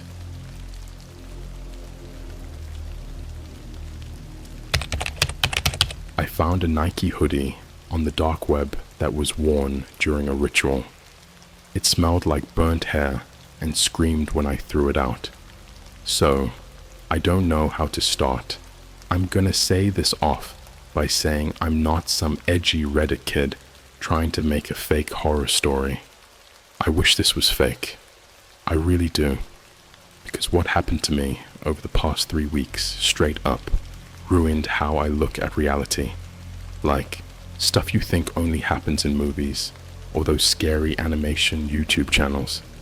Yeah, it's real. And it starts with a Nike hoodie. I'm 21. I work remote doing social media marketing for small businesses. Yes, that means I make TikToks for dentist offices. I live just outside of Chicago in a 2-bedroom apartment with my roommate Jason. And about 3 weeks ago, on a boring Tuesday night around 2 a.m., I got bored enough to try something I've always been curious about. The dark web. Yeah, I know. Never go on the dark web and all that. I'd heard it a million times, but it was late. Jason was asleep, and I was half a bottle into a cheap red wine and watching some Luna-style deep dive about cursed objects people bought online. One of them mentioned a ritual hoodie sold anonymously on a dark web market called the Fade Net. That name stuck in my head for some reason. So I downloaded Tor, got through the layers, used a VPN, and yeah, I got in. And I'm not gonna lie, at first it was boring. Just a bunch of overpriced guns, fake passports, scam crypto, creepy services I didn't dare click on. I was about to log off when I saw a category called Occult Apparel. It was like an Etsy shop run by Satan himself. Stained robes, necklaces made of what looked like bone, boots that said retrieved from an abandoned hospital in Ukraine. But then I saw it. Item number 3249. Nike pullover hoodie, black, ritual, worn status, completed midnight ceremony, June 6th, 2023. Marked, contains scent and burn traces, 1 of 1. Price, $42 in Bitcoin. Shipping, we always deliver. And I don't know why. Maybe it was the wine, maybe it was boredom, but I clicked buy. The package arrived 5 days later. No return address. The box was weirdly warm. It was sealed in what looked like duct tape that had symbols drawn on it in red marker, but they weren't even scary symbols. They looked almost childish, like someone had copied something out of a notebook during detention. I half expected it to be a prank, like those TikToks where people get random crap off the dark web for clout. But when I opened the box, holy hell. Inside was a plain black Nike hoodie, classic swoosh on the chest, medium size. Looked like it had been through a house fire. The left sleeve was singed to hell, like someone held it over a stovetop, and the whole thing smelled like burnt hair, and pennies, and something sweet. I couldn't place it, but it smelled wrong, like it belonged to a hospital morgue in a horror movie. I picked it up, and something made me freeze. There was a tag, a custom one, hand sewn into the inner collar. It didn't say Nike. It said, "Don't wear this where the moon can see you." At that point, I should have burned it, or buried it, or thrown it off the Navy pier. But instead, like an idiot, I threw it on. Nothing happened. At first, I wore it for an hour, walked around the apartment, checked myself in the mirror. It looked kind of fire, honestly. Except that burn on the sleeve made me look like I escaped a warehouse fire. Still, nothing weird happened. No voices, no ghosts, no blood coming out of the sink. So I tossed it on my desk chair and went to sleep. I woke up at exactly 3:33 a.m. No alarm, no reason. My phone screen was on. The front camera was open in selfie mode, and my face looked wrong, like my eyes were a little too far apart. My skin looked waxy. I chalked it up to being half asleep, maybe some sleep paralysis, and turned off my phone. But then I heard it, from my desk, a soft, slow, wet breathing, like someone was sitting in my chair, wearing the hoodie, just watching me. I turned on my lamp and jumped out of bed, but the chair was empty, hoodie still draped over it. I didn't sleep the rest of the night. The next morning, things got weirder. Jason woke me up around 10 a.m. He was holding the hoodie, looking disturbed. "Dude, were you burning something last night? This thing smells like you microwaved a rat." I told him I bought it off a sketchy website, and his immediate reaction was like, "Bro, throw that out.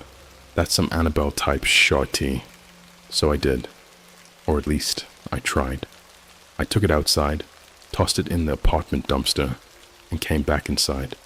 Literally 10 minutes later, I swear on everything, it was back, folded neatly on my bed, still warm. I didn't say anything to Jason, but I started documenting everything. Snapchat, TikTok drafts, even a Reddit post I never published. I needed proof in case something happened. I recorded a video of me tossing it in the trash again, locked my door, and walked to the Starbucks across the street. 25 minutes later, I got a text from a random number. No name, just a message. "You can't throw away a gift." And then, attached below, a photo of me, sleeping in my bed, wearing the hoodie. You ever feel like something's watching you, but not in a paranoid kind of way? I mean, actually watching, like a thing that's real, but just out of view, sitting where the camera lens can't quite focus, or behind a wall you swear didn't exist the day before. That's the kind of feeling I lived with for the next 48 hours after the hoodie came back. I slept maybe 2 hours that night. Every noise sounded wet, not loud, just sticky. I'd never even heard a wet-sounding knock before that night, but at 4:12 a.m., something tapped on my bedroom window from the 3rd floor. I live in a brick complex in the middle of a decently busy area, not far from a McDonald's and a 24-hour CVS. There's nothing outside my window except dead air and wind. But that night, something tapped, not hard, just enough to say, "I know you're awake." The real story starts the next morning. I got a DM from someone on Discord. Username, T3YWearus. Profile picture, a corrupted Nike logo, but the swoosh was flipped upside down and had a stitched smile running across it like some creepy off-brand designer logo. The message just said, "You've been seen. Great stream last night." I didn't stream. I haven't streamed in over a year. I don't even use Twitch anymore except to watch random Valorant clips at 2 a.m. while I can't sleep. But when I clicked the link they sent, my heart dropped. It was a re-upload of a Twitch VOD from a user with my full name. My actual name, not my username. Full government. And the VOD was dated for last night, 3:33 a.m. to be exact. I clicked it. It opened on static, just faint noise and black screen. Then the image flickered, and I was staring at myself in my bedroom, sitting completely still in my chair, wearing the hoodie, except it wasn't me, or at least something in my skin, my body, my posture. Everything was off. The way the thing in the chair moved, it was like watching someone pilot a human body without understanding how bones work. The shoulders were too stiff, the head jerked instead of turning, and the face, I swear to God, the face looked like mine, until it smiled, and the smile went too far. like the lips pulled past where skin should allow, the cheekbones pushed up in this sickening way that made a wet, crunching sound. You could actually hear it in the audio. The chat was active, filled with usernames I'd never seen. No emotes, just short, glitched out messages. Wear it tighter.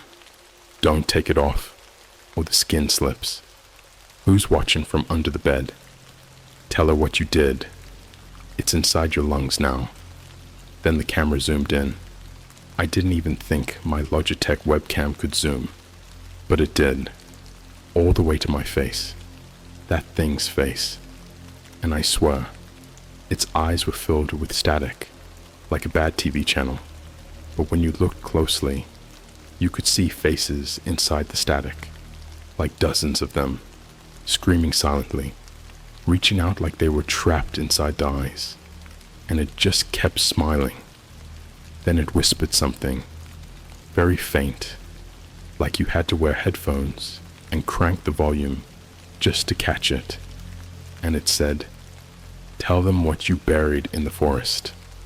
That line shook something in me, because I had buried something, not anything evil or criminal, at least not at the time. When I was 16, back home in Wisconsin, I found this old Polaroid camera in my grandpa's garage. One day my friends and I took turns taking weird photos with it, out in the woods behind our high school. This place called Dead Elk Ridge. Local legend said it was haunted by an old cult that used to live off-grid there, way back in the 60s. The camera only took black photos, like full void, except one time, when I snapped a picture of the ridge during golden hour. The photo came out showing something that wasn't there in real life. There were 12 figures standing in a perfect circle, holding hands, no faces, no features, all wearing black hoodies. One of them had an upside-down Nike swoosh on the front, and dead center, on the ground between them, was a pile of something red, like flesh, but pixelated, like it didn't want to be photographed. I burned the photo.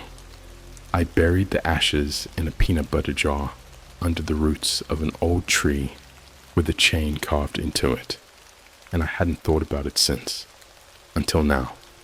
I closed the stream, shut everything down, and then my phone rang. Unknown number, just buzzing aggressively, over and over. I picked up, didn't say anything. On the other end, I heard what sounded like someone smiling while breathing, if that makes sense. Like you could hear the cheeks stretch, the wetness. The inhale was too long. And then they spoke, a soft, scratchy voice, like radio static trying to imitate human speech. "We saw what you buried. You wore it last night. You invited them. Now they remember you." Then it hung up, and then Jason screamed. I ran into the kitchen. Jason was standing there, shirtless, holding his phone, pale, shaking, tears in his eyes. He just pointed at his screen. There was a video file, sent by Tatri Weris, same user from before. It was a video of Jason sleeping, in his bed, wearing my hoodie, except his body was twisted, bent. His limbs were tied with what looked like USB cables, all tangled and stretched unnaturally around his arms and neck. His face was slack, dead, but his mouth was whispering something, fast, like a chant. We turned on captions. It just kept repeating. The man in the hoodie is not who you think. The man in the hoodie remembers. The man in the hoodie wants to peel. Jason left that night, packed a bag, didn't even wait for Uber, said he was going to his cousin's in Seattle, and blocked me on everything. I haven't heard from him since. That night, the hoodie was gone from my room. I didn't throw it out. I didn't burn it. It just vanished. but I knew I'd see it again. I was brushing my teeth around midnight, scrolling Instagram, when I saw something on my feed that made me almost drop my phone. It was a live story from a random account I didn't follow. The profile was blank. Username was just a string of numbers. The story was my bedroom, live. The camera was sitting on my desk, facing the chair, and sitting in the chair was me, or something that looked like me, wearing the hoodie. Except this time, there was something behind it. A tall, draped figure, moving like its joints didn't line up, wearing what looked like melted vinyl over its head, twitching, breathing too loudly, and the screen started glitching, like the pixels were trying to crawl out of my phone. And then, in the middle of the live, the screen turned pitch black, and I saw white text slowly type out, "You made it real when you watched. You wore it when you clicked. You're next. See you tonight. 3:33. I slammed my phone down, unplugged everything in my apartment, turned off my PC, tossed my webcam, smashed my ring light, and still, when I passed by the bathroom mirror, my reflection didn't blink. You don't understand yet. This wasn't just an object. It's a parasite, a ritual in fabric form, and it doesn't want to be thrown away. It wants to be seen. You watched it. Now it's watching you. This isn't some RRG. This isn't one of those creepy stories you tell around a campfire for clout, or some based on true events, B-horror movie plot. This is real, and I know how that sounds, but I swear on my own pulse, I haven't slept since what happened next, because that night, I wasn't the one who woke up. It was 3:33 a.m. again. Of course it was. And when I opened my eyes, I wasn't in bed. I was sitting in my desk chair, staring directly into my webcam. Lights off, screen black, and on the monitor in front of me was a live stream of my own face. Blank. Still. Except I wasn't controlling it. My hands moved, but not because I told them to. They twitched first, one finger at a time, like someone was test driving a puppet for the first time. My head tilted slightly, like it was too heavy for my neck, and then the smile started crawling up my face, the same one from the stream, a disgusting, sickly stretch of skin and tendon, like the muscles didn't know when to stop pulling. I tried to scream, but nothing came out. My throat felt wet, full, like something was living inside it, writhing around, blocking every word. And then the screen flickered, and I saw me. Not my reflection, not a live stream. Me, standing in the corner of the room.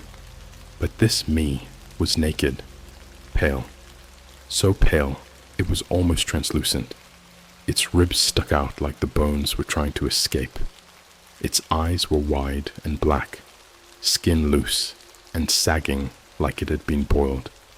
And in its hands, it was holding the hoodie. Number not holding, offering. It slowly walked over to the desk, and I still couldn't move.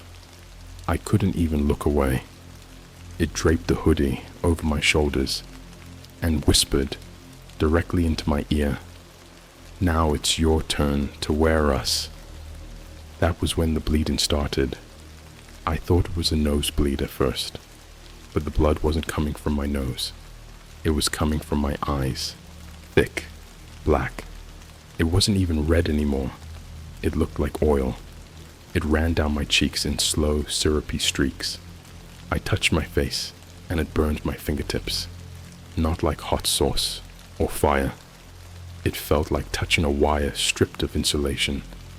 My skin buzzed and popped, and then my fingernails started peeling backward, like flower petals opening in reverse. That's when I blacked out. When I woke up, I wasn't in my apartment anymore. I was in a warehouse, huge, echoing, the kind that smells like copper and mold and rats that haven't been alive for years. There was a ring of people, at least I think they were people. They were all wearing black hoodies, but none of the faces looked human anymore. Their features were smeared, like when a printer runs out of ink mid-photo. Their hands twitched like they weren't attached correctly. One of them had 2 left feet. Another one had no mouth, just a black stitched X across the skin where lips should be. And when it breathed, the threads pulled tight and whistled. They were chanting, not in English, not in Latin. It sounded like reverse laughter layered with modem static and whale calls. That's the only way I can explain it. And they were chanting at me. I looked down. I was naked, bound to a chair, except the ropes weren't rope. They were hair, human hair. Dozens of colors and textures, braided together like a monstrous wig come to life. It tightened when I moved. And then, the leader stepped forward. You'll never believe this next part. You'll think I'm insane. But it was wearing a mask made of Nike tags. Hundreds of them, all stitched together to form a face. And in the center of its hoodie was a patch that read, "Property of no one. Ritual complete. Awaiting vessel." It pulled something from its pocket. A phone. My phone.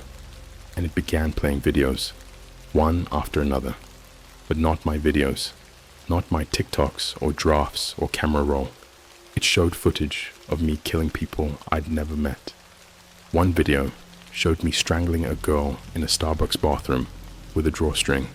Another, me standing in front of a burning SUV outside an empty Target parking lot, holding a gas can. And in each clip, I was wearing the hoodie. But my eyes, they weren't mine.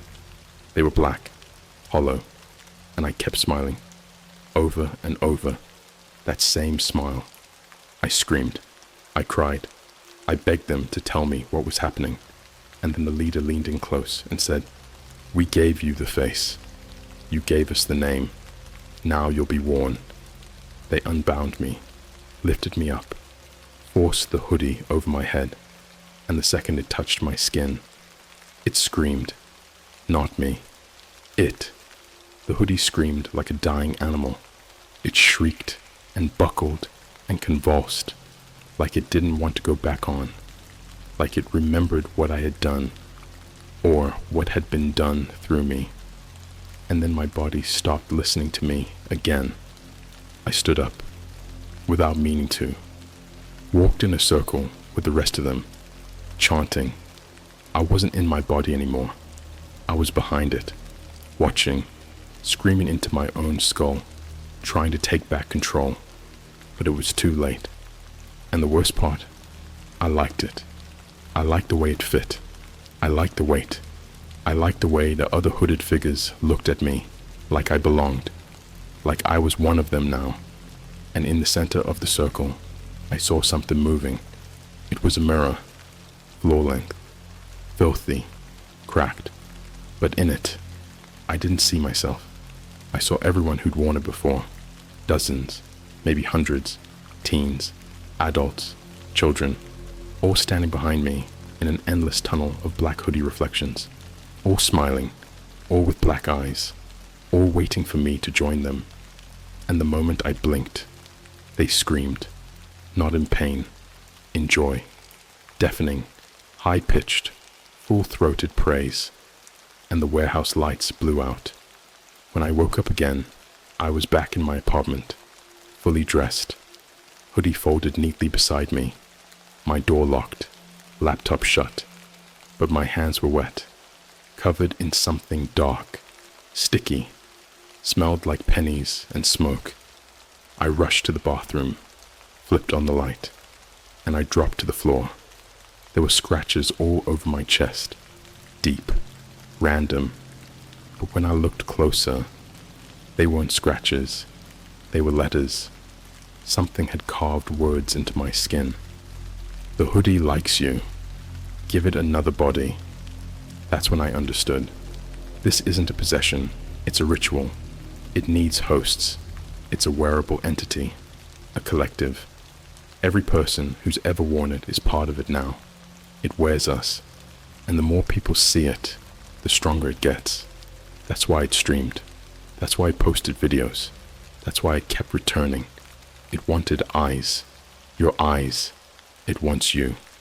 And the worst part, I think, I brought it back with me. Because now, when I close my eyes, I see you. Yeah, you. Reading this, you've been looking at it too long, and somewhere behind you, folded neatly on your bed, there's a hoodie waiting. Don't try to ignore it. Don't delete your history. Don't scroll past this. The second you saw it, it knew your name. And tonight, at 3:33, you'll know its voice. I didn't leave my apartment for 6 days. Not for food, not for sunlight, not even for help. You ever feel like going outside would make it stronger? Like being around other people would just give it more skin to crawl into? That's what it felt like. After the third night, I saw the hoodie move on its own. I don't mean like the fabric rustled. I mean it stood up, folded on my floor one moment, upright the next, sleeves twitching like they were remembering how arms worked, just watching me, waiting like it didn't need a body anymore.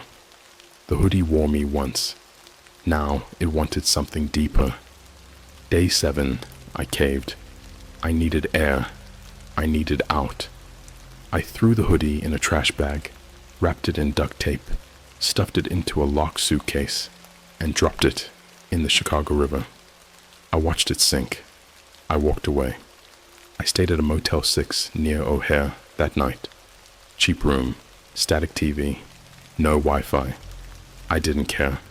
I didn't want to be connected. I didn't want anything watching me. But around 2:50 a.m., I started hearing footsteps in the hallway. Light ones, almost playful. And then a knock. 3 soft taps, right outside my door. I didn't move. Another knock. Same rhythm. But this time, it was on the window. I was on the 4th floor. I finally got up, slow, and peeled back the curtain. And I swear to everything I have left, I saw someone wearing the hoodie, just standing on the motel AC unit, their face pressed to the glass, skin gray and waxy, like they'd been dead for days. I backed away, locked myself in the bathroom. The mirror was fogged over, and written in the condensation in perfect handwriting was a message. We're wearing your friend now. I didn't understand it, not right away. I tried calling Jason, voicemail. I tried his cousin in Seattle. She picked up, confused. Jason never showed up. He stopped answering me days ago. Why? That's when I checked Instagram. His story was still up. A photo from inside what looked like an airport terminal. Captioned, "Leaving everything behind. Fresh start. Posted 4 hours ago." Except the location tag was not Seattle. It was a Starbucks, 4 blocks from my apartment. I went there. I know I shouldn't have. I know it was the stupidest thing I could have done. But I had to know.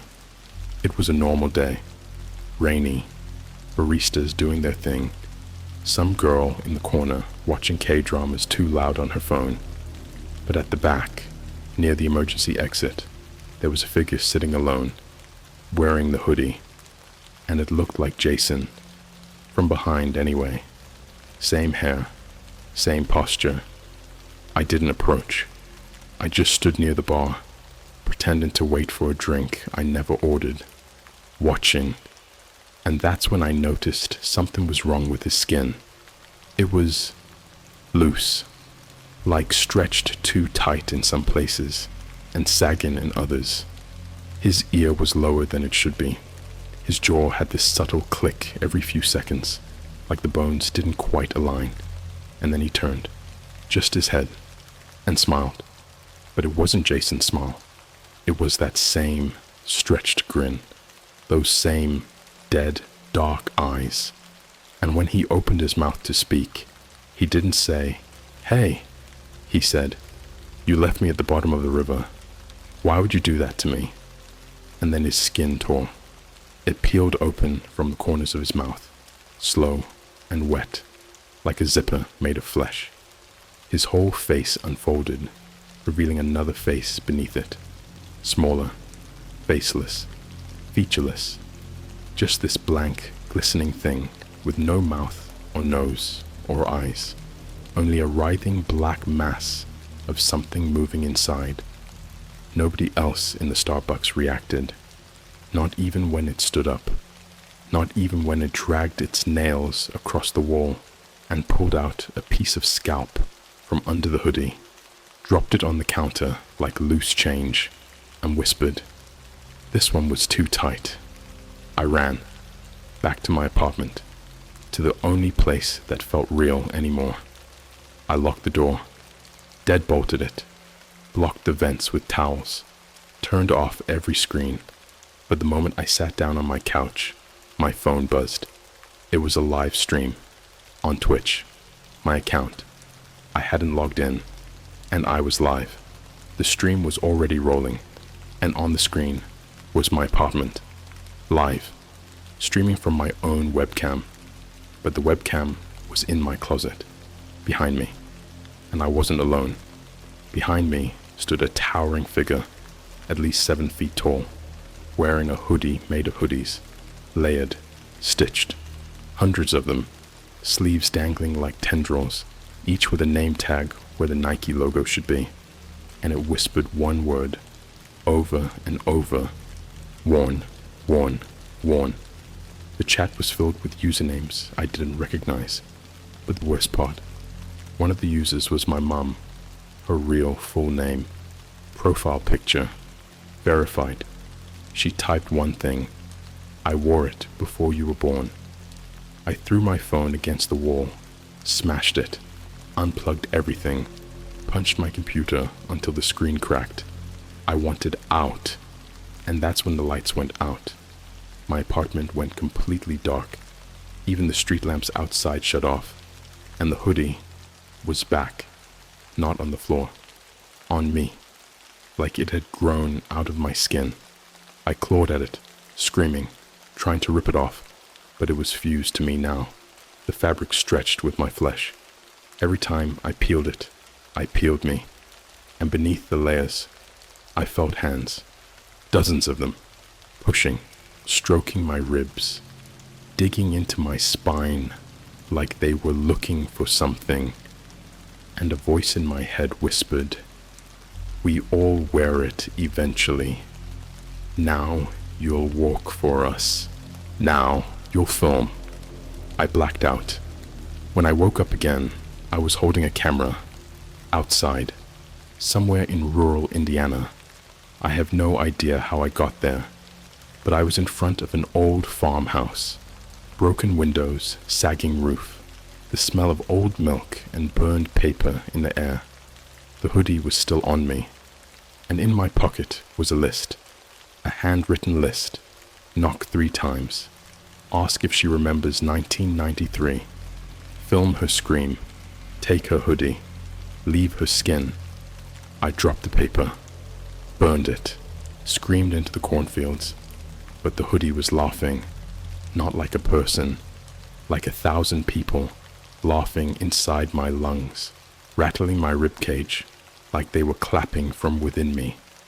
And that's where I am now, back in my apartment. But the hoodie's not here anymore, because I'm wearing it, always. Even when I try to take it off, it's still there, in my shadow, in my reflection, on my webcam when I'm not recording. And the worst part, I'm starting to like it. I like the way people stare at me on the street. I like the way the hoodie hums when someone recognizes me. I like the feeling when I film a new target. I've sent 5 so far, and if you've read this far, maybe you'll be number 6. This is your last warning. If you've seen the hoodie, you're already part of it. Your eyes are keys, your clicks are prayers, and once the ritual goes live, none of us are real anymore. You ever see your own death play out in real time before it happens? You ever watch yourself breathe, blink, speak, all from behind your own eyes, but feel like none of it belongs to you anymore? Like your skin is just borrowed, and something else is operating the machinery beneath it. Because I have. And it started when the live stream began. The notification came at 3:33 a.m. Of course it did. No ringtone, no vibration, just a message burned into my lock screen, like it wasn't an app, but the device itself. Live. Your ritual begins now. Viewers, 14,671. Time remaining, 0606. I don't mean metaphorically. I mean it pulsed, like it had a heart. I felt it beat once against my back, and the air around me dropped to freezer-level cold. My breath fogged the inside of my own mouth. I turned to the mirror. The reflection wasn't me. Not anymore. My face was mine, but not mine. The shape of it, familiar, but off. Like it had been redrawn from memory by something that never quite understood how eyes work. They were too black, no whites, just deep pools of digital static, flickerings with thousands of twitching bodies.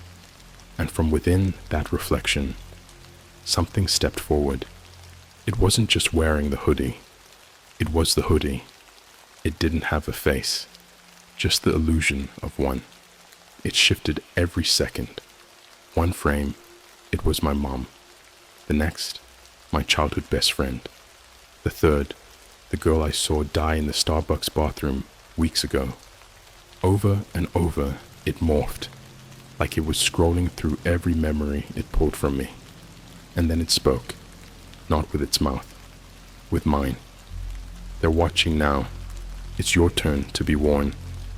The lights in my apartment snapped off, but everything else stayed glowing. My phone, my laptop, my microwave, my goddamn toaster. Every screen lit up with the stream, my stream, showing me standing still in the middle of the room, hoodie on, camera rolling, viewers climbing by the second. Tens of thousands, username after username, pouring in, faster than I could read, and every one of them typed the same thing. We see you. We wear you. We remember you. The ritual had started. I wasn't alone anymore. My walls started peeling. That's the best word I have for it. It wasn't fire. It wasn't wind. It was like the wallpaper itself was sliding off, revealing skin, human skin, veined, alive, breathing. Faces started pushing through the walls, like waterlogged corpses trying to crawl out of frozen plastic. Some of them I recognized. Jason, my old math teacher, my boss from the summer job I had in 2019. All of them stretched out through the drywall, smiling, mouthing one word: feed. The hoodie burned against my skin. It wasn't fabric anymore. It had become part of me. I could feel its hunger. It didn't want food. It didn't want blood. It wanted attention. Eyes. Witnesses. It fed off of being seen. That's why the stream mattered. That's why it needed viewers. The more people that watched, the more real it became. The more it grew. And now it was inside all the screens, wearing faces like clothes, slipping through social media, like data through code. Then the camera turned to the door, and someone knocked. Not soft, pounding, heavy, repetitive, like a heartbeat from the other side of the wood. And with each knock, the room distorted. My bed sagged like it was made of lungs. My fridge screamed. My laptop started spewing chat messages.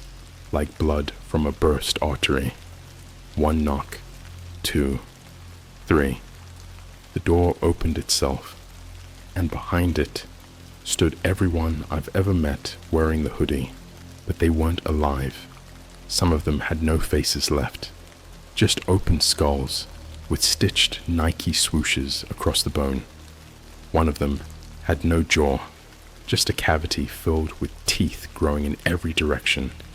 Another had no eyes, just sockets full of phone screens, all showing live streams of me from impossible angles. And in the center of them all was me, smiling, wide. They carried me to the living room. They placed me in the same chair I always streamed from, the one I used to think was just a piece of furniture. Turns out it was part of the ritual the whole time. A throne, a shrine, a vessel. They surrounded me, circling like shadows with too many feet, and one of them leaned down and whispered into my hoodie's collar, "Begin the upload." The hoodie twitched, the webcam clicked, and the live stream went full screen on every screen in my building, then every building on the block, then phones, then tablets, then smartwatches. It went viral. It climbed to the #1 spot on Twitch, then YouTube, then Facebook Live, then Instagram, all at once. No title, no tags, just me, in the hoodie, smiling, and the world couldn't look away. Because every second you watched, you wore it too. That's what the hoodie really is. It's not a cursed object. It's a network, a parasite that spreads through viewership. Every person that sees it is marked, claimed, integrated into its ever-expanding wearer hive. There is no they anymore. We are the hoodie. We are the algorithm. We are the reason your front camera turns on by itself. We are the lag that freezes your Zoom call just long enough to let something else blink through. We are the glitch on your Instagram story. We are the update you never clicked. After the ritual finished, the hoodie didn't burn. It didn't scream. It just smiled. And then it uploaded the final clip. A 13-second video of me looking directly into the camera, mouth wide open, eyes completely gone, with the caption, "You've been warned." It auto-played on every platform. Unskippable, unreportable, undeletable. Every click fed it. Every share grew it. Every view opened a door.